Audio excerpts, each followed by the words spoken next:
আসসালামু আলাইকুম তোমাদের সকলকে। তোমরা যারা এসএসসি 25 দিবা বিজ্ঞান বিভাগ থেকে, তাদের জন্য কিছু পরামর্শ থাকবে আজকের এই ভিডিওতে। তোমরা যারা এসএসসি 25 দিচ্ছ, তোমরা হচ্ছে 2 মাস পর হচ্ছে নভেম্বরের প্রথম সপ্তাহ বা হচ্ছে অক্টোবরের শেষ সপ্তাহ থেকে সাধারণত পুরা বাংলাদেশের মধ্যে টেস্ট পরীক্ষাটা অনুষ্ঠিত হয়ে থাকে।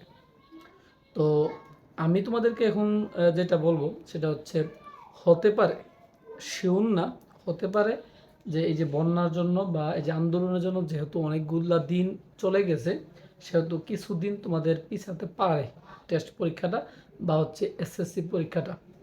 তো যদি পিছায় সেটা হচ্ছে ভিন্ন কথা। এখন তোমরা যারা এসএসসি 25 দিবা, তোমাদের সময় নষ্ট করাটা মোটেও ঠিক হবে না। তুমি যেমন এই সময়টা মানে খারাপ পার করতেছো, পুরো বাংলাদেশের মানুষই খারাপ যাচ্ছে এই সময়টা। আমি বলবো তোমরা এই আবার অনেকগুলো গ্রুপে আমি দেখছি যে স্টুডেন্টরা হচ্ছে অটো পাসের জন্য দাবি করে। ভুলেও এই দাবিটা করো না ভাই, ভুলেও না। অটো পাস জিনিসটা ভুলেও আনো না। তোমাদের যদি একটা দাবি আছে শর্ট সিলেবাস, আমার মনে হয় তোমাদেরকে শর্ট সিলেবাস দিতে পারে, আমার মনে হয়, বাট শিওর না। তোমাদের মাথায় একটা চিন্তা থাকতে হবে যে তোমরা এখন ফুল সিলেবাসে পড়বা, ফুল সিলেবাস তোমাদের শেষ করতে হবে। আর টেস্ট পরীক্ষার আগে অবশ্যই তুমি তোমার বইগুলো শেষ করবা, যেভাবে হোক শেষ করবা। এখন তোমরা কিভাবে পড়বা, কিভাবে তুমি পড়বা, কিছু তুমি যদি নিয়মকানুন মেনটেন করো, আমার মনে হয় তোমরা এই খুব সহজেই এ প্লাসটা পেতে পারো। বিশেষ করে আমি যদি তোমাদেরকে বলি গ্রুপের সাবজেক্টগুলোতে, ব্যাপারটা যদি তুমি লক্ষ্য করো, এই আমি তোমাদেরকে সাজেশন বলতে পারো, সাজেশনই দিলাম। তুমি যদি কেমিস্ট্রি চিন্তা করো, তুমি যদি রসায়নটা চিন্তা করো, তুমি যদি রসায়নে এ প্লাস চাও, রসায়নে যদি এ প্লাস চাও, অবশ্যই তুমি 6, 7, 8, 11 এই 4টা অধ্যায় তুমি অবশ্যই শিখবা। অধ্যায়গুলো তুলনামূলক খুবই সোজা এবং এই অধ্যায়গুলো থেকে তুমি আনসার করতে পারবে খুব দ্রুত। এখন আসো, এখন তোমরা কিছু মানুষ বা কিছু স্টুডেন্ট বলবা যে ভাই এই অধ্যায়গুলো থেকে তো ওই অধ্যায়গুলো সোজা, 3, 4, 5, 2 এই অধ্যায়গুলো সোজা। আমি যদি 3, 2, 3, 4, 5, 6 এই 5টা অধ্যায় যদি পড়ি, তাহলে কি কমন পাবো না? ভাই পেতে পারো, পেতে পারো, কিন্তু আমি তোমাকে শিওর বলবো না।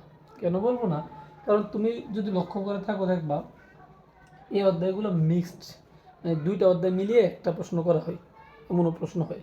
তখন তুমি কিন্তু একটু ঝামেলায় পড়বা। যেমন হচ্ছে তোমাদের এই 3 থেকে অনেক সময় একদম এককভাবে প্রশ্ন করে, আবার অনেক সময় 2 এবং 3 মিলে একটা প্রশ্ন করে, আর মাঝে মাঝে দেখা যায় 2 এবং 5 মিলে একটা প্রশ্ন করে। বুঝছো? তো কম্বাইন্ড করা হয়।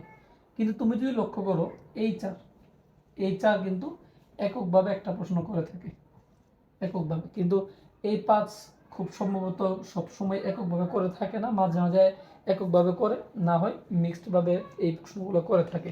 কিন্তু এই 6, 7, 8, 11 যে অধ্যায়গুলো আছে, এটি এককভাবে প্রশ্ন করে। যেমন এই যে 11 যে আছে, এই 11 অবশ্যই 2টা প্রশ্ন তোমাকে করবে, নিশ্চিত থাকো। 8 একটা প্রশ্ন তোমাকে নিশ্চিত থাকবে, 7 একটা করবে, 6 একটা করবে। এবং তোমাদের যদি ভাগ্য ভালো হয়, তোমরা এটা থেকে 2টা পেতে পারো, বাট শিওর না। তুমি একটা ধরে রাখো, তাহলে ধর 1, 1, 1 কত 2, 5টা প্রশ্ন কমন তোমাদের।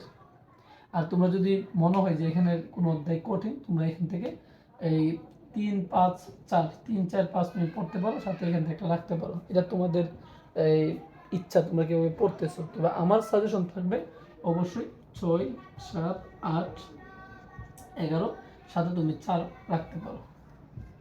এবং আরেকটা অপশনাল হিসেবে তুমি যদি শিখতে চাও, 3 রাখতে পারো। এটা হচ্ছে সৃজনশীলের জন্য, সৃজনশীল সিকিউর জন্য। এটা কথাটা মনে রাখবা। আর এমসিকিউর জন্য তো তোমরা পুরোটা বই তোমাদের পড়তে হবে, নিশ্চিত। পুরোটা অধ্যায় তোমাদের পড়তে হবে, বইটা না পড়লে তুমি পাবা না। তোমাদের প্রশ্ন থাকবে হচ্ছে 8টা, কথা বুঝে। আমি কিন্তু 5টা প্রশ্নের দিলাম যে কোনগুলো থেকে 5টা প্রশ্ন আসতে পারে, কথা বুঝছো? তারপর আসো পদার্থবিজ্ঞান। যদি যাই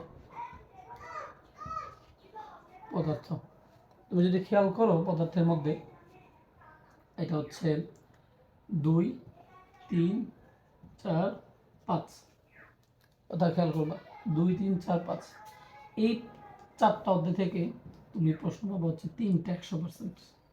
3টা প্রশ্ন তোমাদের 100% শিওর আসবে, 100%। কারণ এই আগে তুমি যদি 2017-18 দিকে তাকাও, তখন হচ্ছে তোমাদের 2-3 থেকে একটা একটা করে আসতো। কিন্তু এখন যেহেতু আপডেট, সেহেতু 2 এবং 3 থেকে একটা প্রশ্ন থাকে, 4 থেকে এককভাবে একটা থাকে, 5 থেকে এককভাবে একটা থাকে। আরেকটা অধ্যায় খেয়াল রাখবা, এটার সাথে 7, যেটা হচ্ছে আমরা বলি তরঙ্গ। আরেকটা অধ্যায় খেয়াল রাখবা হচ্ছে তোমাদের 11 নম্বর যে অধ্যায়টা আছে, যেটা হচ্ছে চলতরিত আর কি। তুমি যদি এইগুলো পড়তে পারো 2, 3, 4, 5, 7, 11, এটা হচ্ছে তোমাদের সৃজনশীলের জন্য। আর এমসিকিউর জন্য পুরো বই তোমাকে পড়তে হবে। এই এ প্লাসের জন্য তুমি একটু টেকনিক্যালি পড়বা, সৃজনশীলটা তুমি ভাগ করে নিবা, এমসিকিউগুলো ভাগ করে নিবা। এটা সৃজনশীল সহকারে যখন পড়বা, এই অধ্যায়গুলো কিন্তু সৃজনশীল প্লাস এমসিকিউ কভার হয়ে যাবে। আর বাকিগুলোতে তুমি কি করবা, তোমার মতো করে তুমি এমসিকিউগুলো শেষ করে নিবা। যেই স্যারের কাছে পড়ো, ওই স্যারকে বলবা সুন্দর করে যেন বেসিক সহকারে তোমাদেরকে ক্লিয়ার করে দিই।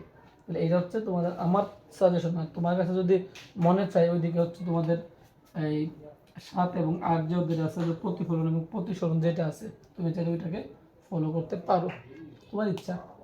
তবে আমার সাজেশন থাকবে এইটা, এগুলো